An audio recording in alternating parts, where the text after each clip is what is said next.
All right, here we go. We're fucking doing this. Ladies and gentlemen, Dan Sebree.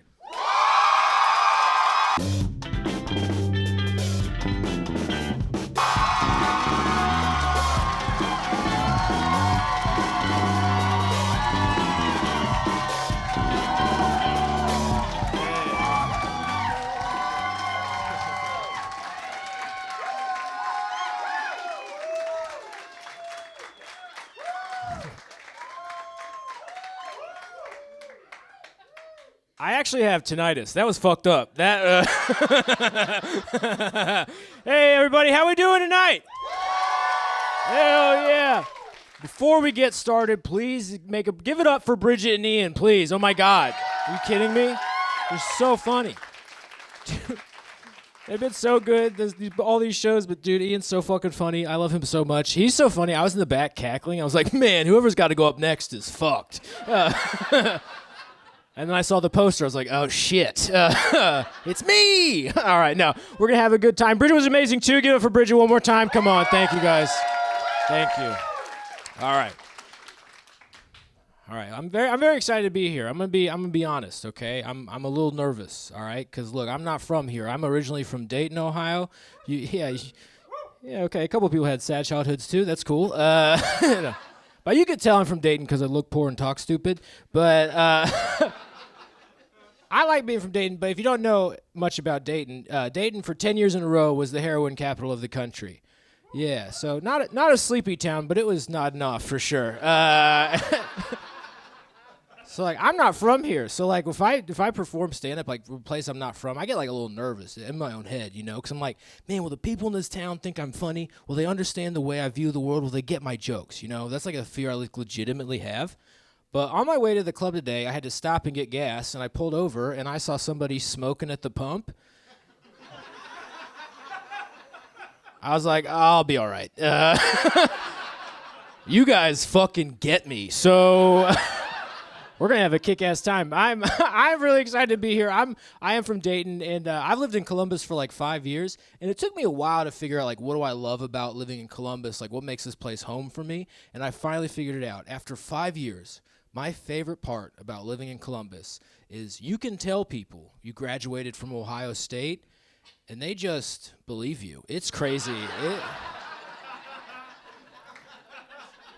Dog, I saved so much money on college by lying, and I highly recommend it. I lie a lot and aggressively, and not once has someone asked to see a degree. You know what I mean? Dude, I'll come out of the rafters. I'm like, I'm super good at reading books. I graduated sue me cum loudly or whatever you call it. I love to read. You know, that's my favorite. But actually, I'll say this. Over the last 5 years, though, Ohio State's kind of gotten like a soft spot in my heart, to be honest. You know, I don't really give a fuck about their sports teams, but I do like Ohio State for one simple, relatable reason. And that reason is I buy mushrooms from a dude that teaches there. And when I found out he sold mushrooms, I was like, go Bucks, or what, I don't know, or whatever. But one time we were hanging out, we were smoking weed, he hits this joint, he goes, Dan, I gotta tell you, I'm having a nice fucking week. I was like, did you just binge watch all The Sopranos? Why are you talking like that? I don't. And he's like, I'm in a good mood. I was like, okay. I was like, why are you in such a good mood? I was trying to be supportive, right? He's like, look, I'm not trying to brag or nothing, but I just got my learner's permit. I was like, I wouldn't consider that bragging. Right? That's embarrassing, I think, is the word you're looking for, right? But, dude, I was thinking about it, and I was like, this is my hot take. Every comedian's allowed to have one hot take per show, and this is mine. I think it should be illegal to teach if you don't know how to drive a car. That's my, right? Because I love cars, right? I'm into F1. I'm into rally. I think NASCAR's cool when they crash. Like, I like cars, you know? And if I found out my teacher could not drive even an automatic car, I would not respect them or their grading system on any level, okay? Right? Like, if I turned in a paper to him and he's like, oh, Dan, this paper stinks, hated it, yuck. I didn't actually graduate college. I'm not sure what they say if you do a bad job, but it's like, this paper sucks or whatever. I'd be like, oh, that's a bummer. You still need that ride home, though, after this? It's gotta be at least worth one letter grade. I don't fucking know.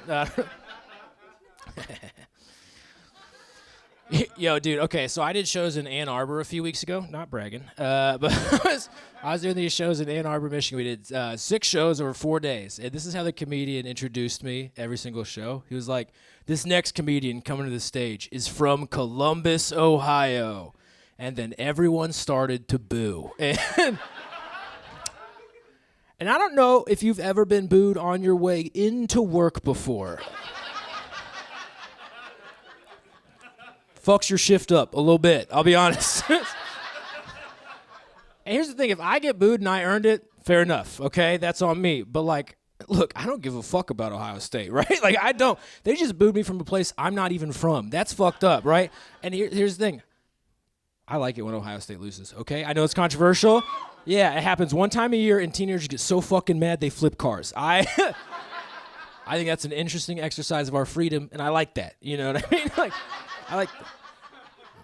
Well, yeah, like we did like 6 shows. I was like, kept sucking, and I was like, well, the 5th show, I was like, hey, buddy, do you mind not fucking my life up? That like that. I don't know if it's not fun, you know. And he was like, and this is what he said. He was like, bet I got you, and I was like, I bet you don't.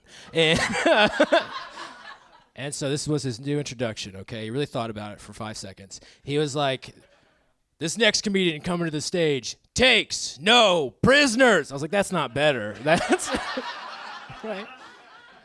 It's also like, you said what didn't need to be said. You can tell by how I look. I don't take prisoners at all, right? I don't look like I could, you know what I mean? At best, it looks like I maybe take pies cooling on windowsills, you know what I mean? Like, that's about as good as I'll get, you know what I mean?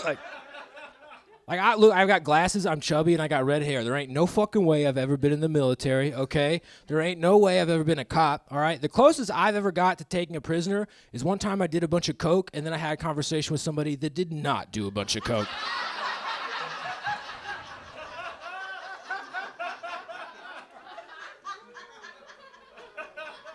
And that was more like prisoner of the moment situation than anything, you know? I had to drive to Michigan from Ohio, and you can tell you get to Michigan from Ohio once you cross over because the roads get way worse, but the weed gets infinitely better, you know? That makes sense, right? They got fucked up backs because the roads are so bad, so they legalized weed, I think is how it went. But, right? That makes total sense to me. I think it's a good trade-off, right? But here's the thing. I drive all over the place to do shows, and I saw the only state I've ever seen these signs in Michigan, and they're only in construction zones, and the signs say this: if you hit and injure or kill a construction worker with your car, you may receive a fine up to $7,500. And yeah, I passed like 30 of these signs, and like every time I passed one, I was like, that's pretty affordable. You know what I mean? Like, that's... But look, all right, it's a lot of money. It ain't that much, you know what I mean? Like, I'm a stand-up comedian for my job. I could afford that, you know what I mean? Like, that's fucked. Granted, might fuck my year up, but after that, I think I'd be all right, you know what I mean? Like, you ever see that show Tiger King? And there's that one scene where he's like, I'll never financially recover from this. If I killed a construction worker in Michigan, I'd be like, I can definitely financially recover from this. It's not that big of a deal.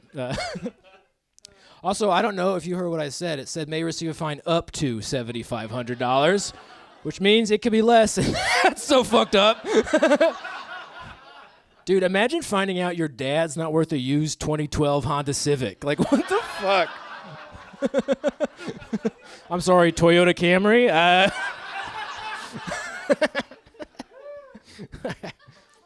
Also, I think a couple of you picked up on it, but if you didn't, this is what I said originally. It said may receive a fine. So you could get off scot-free, which, oh my God. Like, what's that scene look like? Like, someone's like texting and driving, not paying attention. Bang, they hit a construction worker. They pull over like, oh my God, I fucked my ear up. I can't believe I did this. Oh my God. Like, freaking out, they're stressed. The foreman comes over, he knocks on the window. He's like, hey, roll it down. So the guy rolls down the window. He's like, look, I'm sorry. It was a huge mistake. I wasn't paying attention. The guy's like, hey, deep breath. Okay, in and out. Take a beat. Now listen. Between you, me, and the lamppost, we've been trying to fire that guy for like 6 months, dude. You know how it fucking is, unions. So, you know what? Why don't we just call this one even? Go get him, Tiger. Bang, bang, or whatever. And The point is, I killed 3 people in Michigan a few weeks ago, and I need $23,000.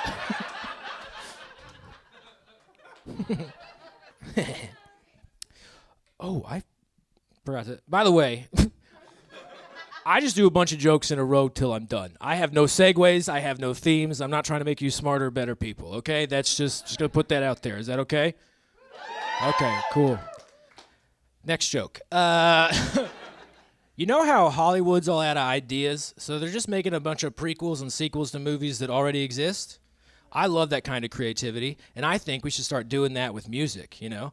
Like, you know that song, Whoop, There It Is? No? Is okay, I don't ask rhetorical questions. I'm not smart enough, okay? All right?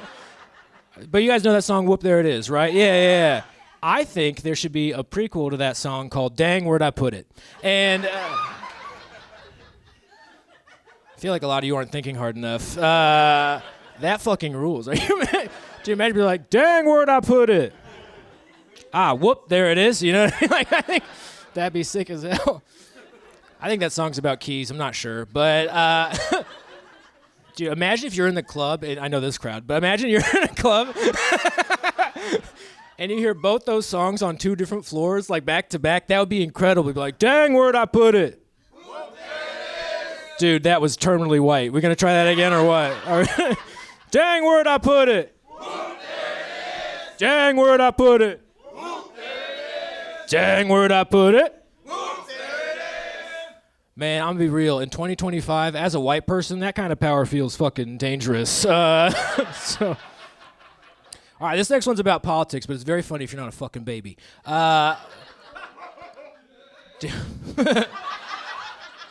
Sorry, you're a big kid now.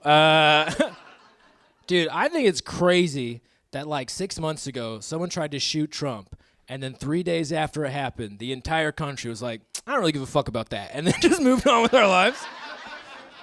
Which I think is incredible, and I think I know why. I think deep down, whether you love Trump or whether you hate Trump, we all had the same reaction when we heard the news.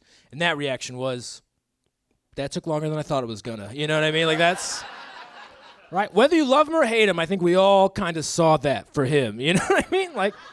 There's not one person that was on this earth that heard the news and was surprised. That person doesn't exist, okay? There's not one person on this earth that heard the news and was like, what? No way. Most people are like, no shit, really, finally, how'd it go? You know, like, that's what... Now, the next thing I'm about to say is going to sound smart, and I don't mean it to, so I apologize in advance, but... I think the reason why we don't talk about it as a country is because the media couldn't figure out who to blame. You know what I mean? Like, they couldn't figure out who to point the finger at politically, right? Like, I saw it online on both sides. I saw some people be like, obviously the guy that tried to kill him is fucking conservative. He had a gun. And I'm over here like, I don't know, man. I think he's liberal. He missed. So, a real patriot would have hit him front and center. You know what I mean? That's what...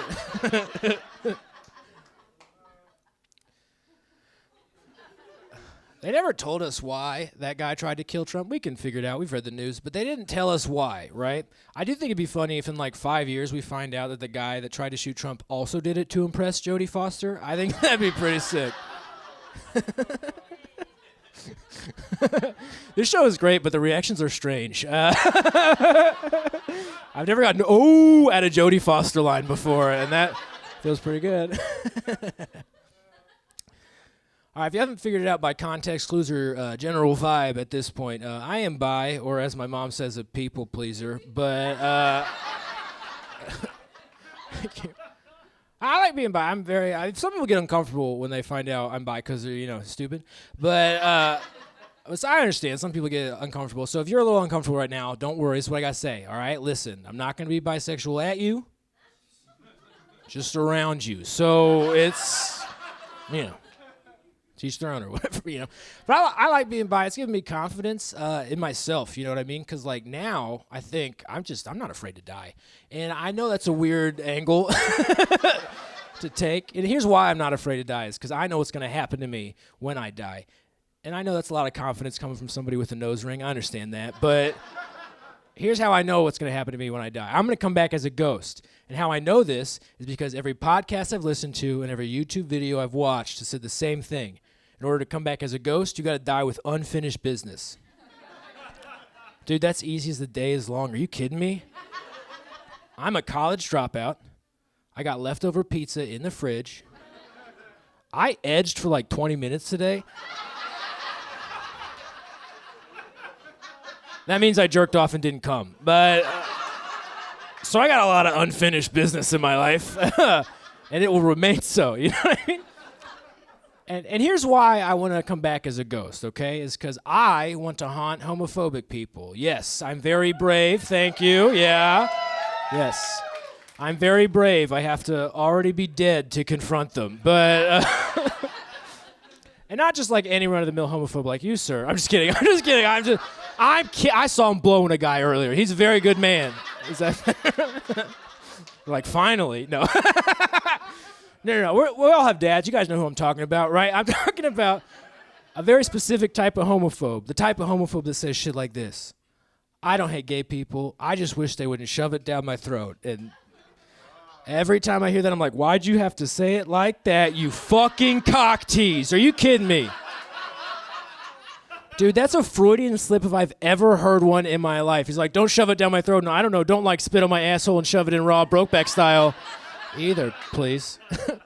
Sorry for showing you my tight little asshole, but dinner and a show. Well, figure out which part was dinner. All right. That was unnecessarily gross. I'm so sorry. I know them quite well.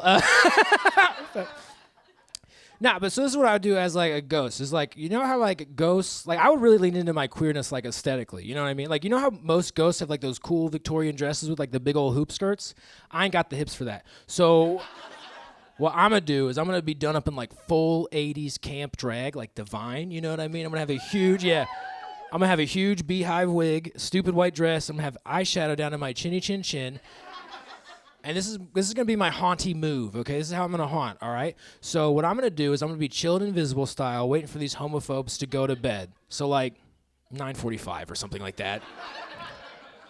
And what I'll be doing is I'll be chilling all invisible style, right? And I'll wait for my cue. As soon as they get into bed and pull up the covers, bang, bitch factor pops up. I poof in there like, boo, baby! And they're scared and uncomfortable. Most like this kind of part of the crowd is all, you know.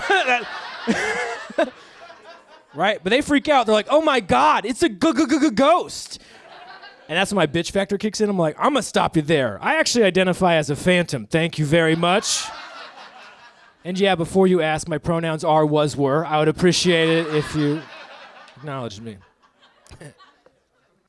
I'm addicted to caffeine. Anybody else in here addicted to caffeine? Oh yeah, very aggressive and on point, immediate. You snorted a line before you got here. I like that about you. No, that's okay. What's your go-to move? What do you do? Okay, so definitely blow. Got it. No, whatever you. Okay, so you'll do and dealer's choice. It doesn't really matter to you. Okay, that's cool. One time I asked somebody in the crowd, I was like, "What's your go-to?" He was just like, "Gas station." Now, that's a place. That's. I was like, "What does that even mean?" You just like stand outside while somebody's pumping gas, and you like huff the fumes. You're like, "My vision's starting to slip. Time to go to work." You know what I mean? Like, what? You know.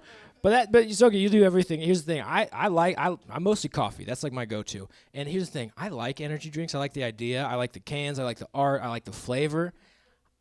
I just can't drink them because the names. They intimidate me, and I'm kind of a pussy. You know? Because all the names just sound like different kinds of crimes. You know what I mean? Because it's like Monster, Bang, Rockstar, which I'm pretty sure is grooming. I feel like at this point, energy drink names, they're so violent. I bet you could name one after a serial killer, and I don't think anybody give a shit. I think they'd buy it in droves. You know what I mean? Like, especially like on Instagram, like I can imagine scrolling and seeing this ad one day. Like, are you tired? Well, wake up in the morning and grab yourself a can of Ted Bundy. It'll give you the strength of 4, count 'em, 4 college co-eds. Yeah, he's a bad guy.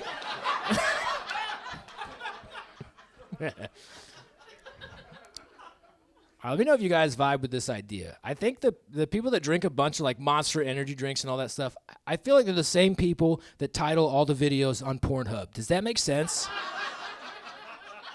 right? Because it's like the same like wild energy, you know, it's like pretty misogynistic, you know what I mean? Like one time I was scrolling and jacking it and I saw this title. Okay, don't act like you're not your own fucking tastemakers, okay? But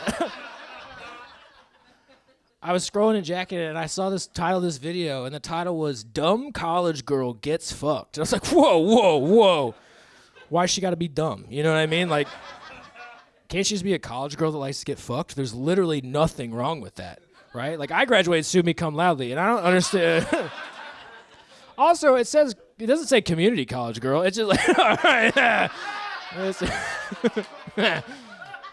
I mean, I dropped out, so. No, I got frustrated, though, and I think the reason, this was my hang-up, is because those titles are only ever disrespectful towards women. They're never disrespectful towards men, and I think that's why I got frustrated, right? Like, I've never once been scrolling and jacking it, okay? And I've never once seen a title that's like, Big-Dicked Idiot Gets Once-in-a-Lifetime Opportunity, you know?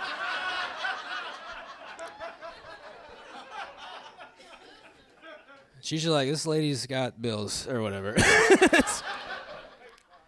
Dude, I am by it, and the title of those videos are disrespectful to God and everybody in that video. It's crazy. I saw this title of this video, and the title was, this stupid twink's gonna get fucked by this dirty old grandpa. And I was like, yo, do they know that you said that about them? Pretty sure that's cyberbullying. That's very rude. I work in a gentrified neighborhood, and I think if you have the chance, I think everybody should take that opportunity to work in a gentrified neighborhood, because you'll make friends with people that you never thought you'd make friends with, and you'll cross paths with people you never thought you'd cross paths with. Okay, so I actually made friends with this homeless gal. Her name is Stephanie. Turns out we have a bunch in common. We both like to smoke the weed I have behind the dumpsters where I work. I was like, whoa, we have so much in common. This is great, you know? Right? Like one day we were smoking, and I was like, all right, I gotta go back to work or whatever. And so I go back inside, and wouldn't you know it, I work retail. And so the shop I work at has these huge plate glass windows. So I'm just like sitting there staring at the window, and then all of a sudden, the dorkiest dad I've ever seen in my life, all right? So like blue polo tucked into khaki shorts with grass-stained New Balances on. He runs as fast as he can, so still pretty slow, but he runs as fast as he can. And I'm like, oh, that's interesting. And then my friend Stephanie is chasing him with her tits out screaming, like, ah, whatever. And that's my friend. So I run out there. I'm like, Stephanie, what are you doing? She's like, what? I was like, first of all, cool tits. They are way better than I thought they'd be. That's on me, okay? But I was like, yo, what are you doing? Like, you might get in trouble. Like, I'm worried about you. You're my friend. I don't want you to get in trouble. What are you doing? She's like, don't worry about me. I'm just scaring these fucking yuppies. Ah, and then just chases after the guy. And, dude, I thought about it. I was like, because we were like 6 blocks from Ohio State. I was like, how many millions of dollars do they spend every year to figure out ways to slow down the effects of gentrification? Turns out you just had to get my friend Steph high, and she'll take care of it for you. You know what I mean? Like, so I pulled my titties out and started chasing people. I was like, get out of our town or whatever. And it's a very nice bonding moment, you know. And so I go to Chicago to visit my sister, and my sister's my best friend in the whole wide world. I'm telling my sister this story. Now, every time I say the word homeless, she stops me. She's like, you mean unhoused? And I was like, yeah. And and like, she kept stopping me. She's like, you mean unhoused? And I get what she's saying, right? She's like, you don't want to boil down this person to something they're experiencing. I understand the idea. But all she's done is moved where the contraction is. That's all. You know what I mean? Like, it's not very helpful, I feel like. You know? And so, like, we were arguing. And, like, look, and, like, my sister would just not let it go the whole entire time. Every time I said the word homeless, she stopped. She goes, you mean unhoused? Every single time. And I love my sister in the entire, like, more than anybody in the entire world. She's my best friend. But, dude, she would not let it go. She just wouldn't let it go, right? The whole time. And so we started arguing, and I was like, listen, we both have apartments. What the fuck do we know about this situation, okay? We're not going to get anywhere, okay? I was like, but you know who does know? Steph. She knows. So I was like, I'm going to go straight to the source. Next time I'm back in town, I'm going to talk to her, okay? And so it was a few days by. I see Steph. We're smoking weed behind the dumpsters. And I go, hey, Steph, what do you prefer? The word unhoused or homeless? And she's like, why? You need a roommate? I was like, never mind. You're homeless. But I gave her my sister's number. I was like, she might be able to help. There you go. Yo, all right, so I've been lucky enough to travel to do this for work, and it's been pretty cool. I get to stay in luxury places like Cincinnati, Ohio, and stuff like that. And I know I'm kind of chubby, but I try to exercise every day. And this hotel I was staying at didn't have a gym, much like my house. And so I was like, you know what I'm going to do? I was right across the street from the mall. So I was like, you know what I'm going to do is I'm just going to go to the mall, take a couple laps like a senior citizen. And I was like, that's what I'm going to do. And so I ate my oatmeal, and I ran over. And I would go over there, and I'm like doing a couple laps, and I run into a group of ladies that are also like doing their laps. I was like, I'm on lap 2. What are you doing? They're like, we just started. And I was like, I think I might go for one more. And they're like, don't push it. I was like, shut up, you old bitch. I got this. I was like going up the down escalator, you know. I was like really pushing it, and she was right. I really went way too hard in the paint. My back was fucked up. I was like, this is not good. I got a show tonight. That's hard work. And right? So I was like, but there was a massage parlor at the mall, and I was like, this is cool. I'll just do that. And I'd never had a massage before, so this is what I do. I go in. I was like, I would like a massage. They're like, we sell that. I was like, great. And I was like, here's the thing, though. I'm going to need the most fucked up dude you got back there, which is an aggressive stance to take for a massage. They're like, usually people are a little bit more calm about this. And I was like, I understand where you're coming from, but here's what you need to know. A lot of the knots on my back were caused by toxic masculinity, so I'm going to need to fight fire with fire in this situation, okay? So I was like, give me the most fucked up dude you got back there. I should have said, give me the second most fucked up dude you got back there. It was too much, okay? This is what happened. So I'm like laying on the table, and he's working on my left shoulder, and he's going down, and he gets to my left butt cheek. It was the middle of June. I was like, happy Pride, let's go, baby. And so he gets down to my left butt cheek, and he closed fist punches it 4 times in a row, like, gah, gah, gah. I was like, that was not on any of the pictures on the window that I saw. I don't know. I never had a massage before. So then he goes over. He gets to my right shoulder. He's working down my right shoulder all the way down my right back. He gets to my right butt cheek, and then open hand slaps it 3 times. I was like, I know I'm off balance now. What is this? Now, this is the next thing that happened, and there's no cute way to say this. There's no fun little PC way to say this, so I'm just going to come out and say it, okay? I don't know if he meant to do this, or this is just where he ended up, but his dick was on my head. It was on there, okay? Like, I could feel his heartbeat, you understand? Dude, like, I moved my head around, I was like, somebody's not circumcised, you're not going to heaven, you know what I mean? Like, I was... It was in there. But here's the thing. I had never had a massage before. So I was like, I don't know if this is, like, appropriate or if, like, should I say something? Like, I don't know anything about, like, this world. It's a little embarrassing. But honestly, it felt kind of like his dick was Israel, my head was Gaza. I was like, I'm pretty sure you're not supposed to be there. But I don't really know how this whole thing's works. So I'm not going to say anything. And tough subject. Excellent joke, though. I will say that... Thank you so much. You guys like impressions? What if you're like, no, boo? I'd have to do it anyway. This is my impression of a blowjob in the Wild Wild West. The place, not the movie. That'd be a totally different impression. Okay, here we go. All right. Pa-ting! A spittoon. Hey. That was dumb. All right, I feel like we've gotten to know each other pretty good at this point, whether you like it or not. But I'm going to tell you my favorite hobby in the entire universe. I like to smoke a shitload of weed and watch Fox News and pretend it's satire. Now listen. Dude, it is so funny if you pretend it's not real. It's crazy. I'll get so stoned to be like, damn, when did SNL get this fucking funny? This is incredible, right? My favorite thing, though, about, like, Fox News or, like, any, like, cable news network is they all kind of look and do the same thing, especially when they bring a guest on the TV. They'll bring a guest on, and in the bottom left-hand corner of the screen, it'll say the guest's name, then underneath their name, a little blurb about what they're known for, right? So I was watching Fox News one day, and they were like, coming up next after the commercial break, Kyle Rittenhouse. And I was like, sketch of the year coming up, baby. So I packed my bong, I hit it a few times, and they bring Kyle Rittenhouse on the TV. In the bottom left-hand corner of the screen, it says Kyle Rittenhouse, and underneath his name, you know what it said for why we know him? It said Second Amendment Advocate. Get the fuck out of town. That's not why we know him. That's all. No one's ever been like, oh, Kyle Rittenhouse, the guy that gives all those speeches. No, that's not.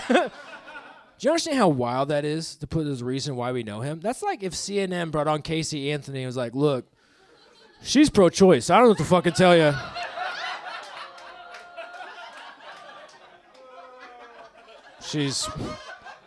She's way more pro-choice than you, so... Did you guys see her on TikTok? She's now a victims advocate. Yeah. I think she's advocating for more victims. I'm not 100% sure, but... All right, if you guys didn't like the Casey, I got a different one. Do you understand how wild that is to say why we know Kyle Rittenhouse? That's like if MSNBC brought on Luigi Mangione and was like, look, hate to break it to you, but he's an insurance adjuster now. So,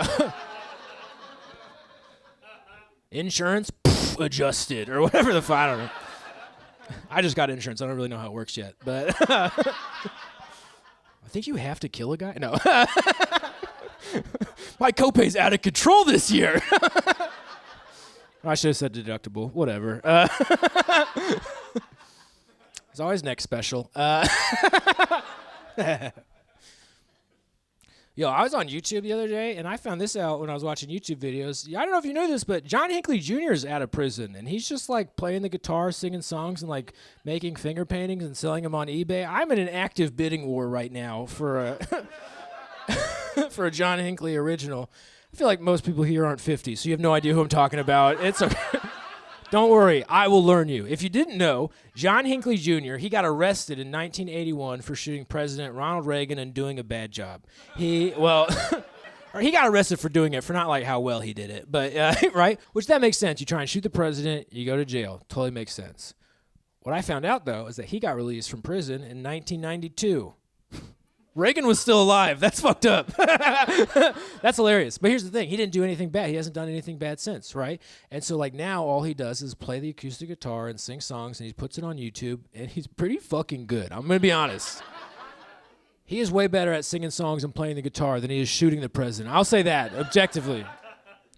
I looked it up, though. I wanted to know why he shot Ronald Reagan. I thought it might be for, like, a punk rock, like, heavy metal reason or whatever, and nope. He just wanted Jodie Foster to notice who he was. And hate the player, not the game. That shit worked. You know what I mean? Like, she noticed, you know? Like, she for sure knows. Right? And I was thinking about it. I was like, that's like a fucked up plan, but like weirdly, like successful. Right? And also, I was like, that's kind of like, I'm a little impressed. You know what I mean? You guys don't. That's okay. I'm just saying, I'm impressed if you shake the president's hand, let alone shoot the fucking guy. You know what I mean? Okay, I feel like a lot of you are pulling back, but I'm just saying, I'm a history dork. Do you guys know how many people have shot the president in U.S. history? I do. It's 6. Maybe 6.5 if you count the guy that threw a shoe at George Bush, right? Like, it's historically significant is what I'm... Okay, let me put it this way. Let me change gears here, okay? All right, I love the NBA, okay? I love basketball. It's my favorite sport. And my favorite player ever is LeBron James. Now, I don't know if you know this. If you win an NBA championship, as a gift, you get to meet the President of the United States. That is a super cool, impressive achievement. LeBron, he's won 4, okay? So he's met the President on 4 separate occasions. That is, on paper, the most impressive thing any one person can accomplish in my mind, right? The only thing, though, I think that might be more impressive is just if one of those times LeBron also shot the President. Dude, think about it. The very next day on ESPN, they'd be like, breaking news. LeBron James is the greatest shooter of all time. And then LeBron would come on ESPN, and in the bottom left-hand corner would say, LeBron James, and underneath his name, Second Amendment advocate. And I think that'd be pretty sick. Like I said earlier, I'm 31, so I'm a millennial, and I've got a couple of Gen Z coworkers. And I really like Gen Z. I'm not one of those millennials that's like, Gen Z's dumb as fuck. You know, I like Gen Z. I think Gen Z is cool. I just find that, like, when I'm hanging out with my Gen Z friends, I have a problem relating to them on, like, a fundamental level. You know what I mean? Just because, like, our upbringings were so vastly different, right? Like, I experienced stuff they will never in their lives experience again. Like, I'm sure you guys might know, like, the smoking section. They didn't fucking experience it. Yeah. You guys know what the smoking section is, right? It's when you would go to Frisch's, and then... and then the host would smile at you, and they'd look at your parents, and they'd be like, smoking section or none, you know? And I remember being 8 years old, looking up at the smoke billowing everywhere, and I'd be like, I don't think it really matters where we sit. Either way, these eggs are going to fuck my lungs up. So can't wait, And right? The other thing that Gen Z did not experience at all, it was the big one, it was 9/11, okay? Because there's a time before and a time after, and it was very, very distinct, okay? Like, I don't know if you guys remember where you were when 9/11 happened. I do, because it was a very, formidable experience for me. I was 8 years old, and my dad was in the Air Force, so I was an airplane kid. I was, super obsessed with airplanes, okay? Let me back up. My dad was in the Air Force. That is true, okay? But his job in the Air Force was to play saxophone for the Air Force band. Which counts, but it's different, you know what I mean? It's, they didn't take his ass to war, you know what I mean? It wasn't like 2001, they're like, come on, Ron, we're going to Iraq. He's like, let me find my fucking reeds, then we can go. It's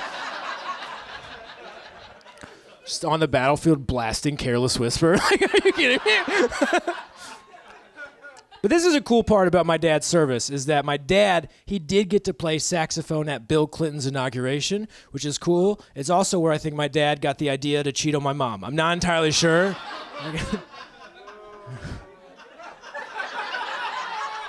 Did you also cheat on my mom, you asshole? What the fuck? He's like, he plays saxophone, I play saxophone. That's... Now, my dad was in the Air Force, so I was an Air Force kid. I was obsessed with airplanes. All my T-shirts had airplanes on them. All my toys were model airplanes that spent significant time getting thrown into my sister's Barbie dream house. Dude, I had videos of airplanes being refueled mid-flight by other airplanes. I was a horse girl for airplanes. You understand what I'm saying? I was super into airplanes. I was obsessed, okay? And you can tell by my nose ring and bisexuality, I was raised very religious. And so the school I went to was it's a Christian school, and it was K through 12. So everybody had different classrooms. It was the whole entire K through 12.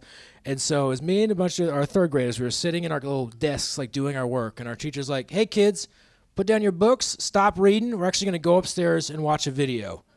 Now, I don't know if you've ever told a room full of 8-year-olds, hey, quit reading, we're about to go watch TV. They're pumped, you know what I mean? We all had a lot of pep in our step, you know what I mean?